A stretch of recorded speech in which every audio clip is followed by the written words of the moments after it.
BJP ভারতকে ধর্মীয় উগ্রবাদী রাষ্ট্রে পরিণত করেছে। বাংলাদেশ ভারতের মতো উগ্রবাদী কোনো ধর্মীয় রাষ্ট্র নয়। বাংলাদেশ ভারতের বন্ধু রাষ্ট্র ভেবে কত কিছু দিয়েছে, কিন্তু ভারত সরকার সীমান্তে রক্ত, লাশ আর সীমান্ত আগ্রাসন ছাড়া আর কিছুই দেয়নি। বন্ধুরা, ভারত সংখ্যালঘু সম্প্রদায়ের মানুষের উপর অসংখ্য নির্মমতার ঘটনা ঘটছে প্রতিনিয়ত এবং দীর্ঘদিন ধরে।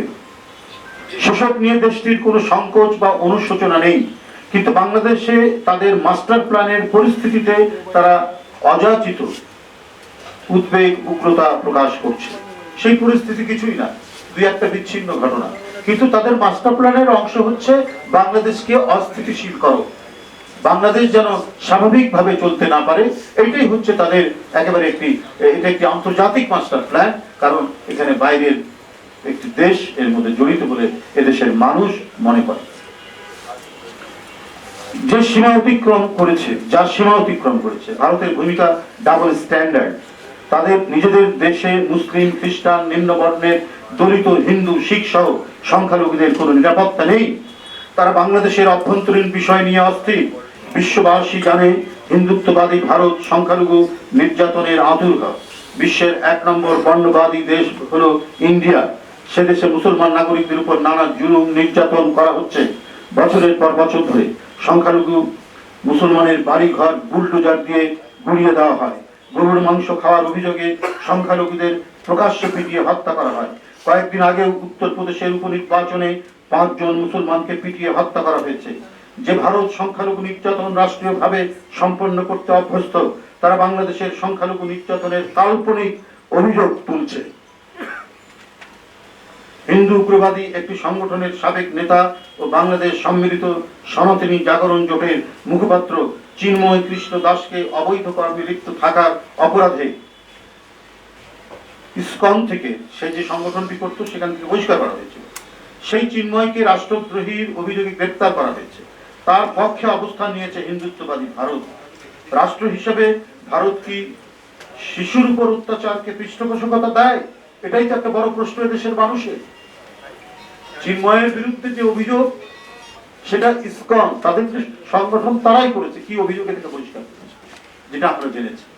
তো এই অভিযোগটা কি ভারতের নীতি নির্ধারকরা, ভারতের রাজনীতিবিদরা জানেন না?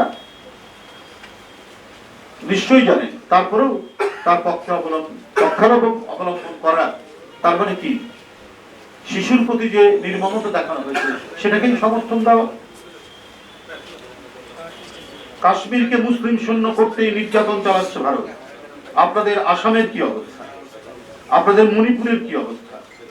আপনারা কাশ্মীরের কথা তো বলেছেন, পাঞ্জাবের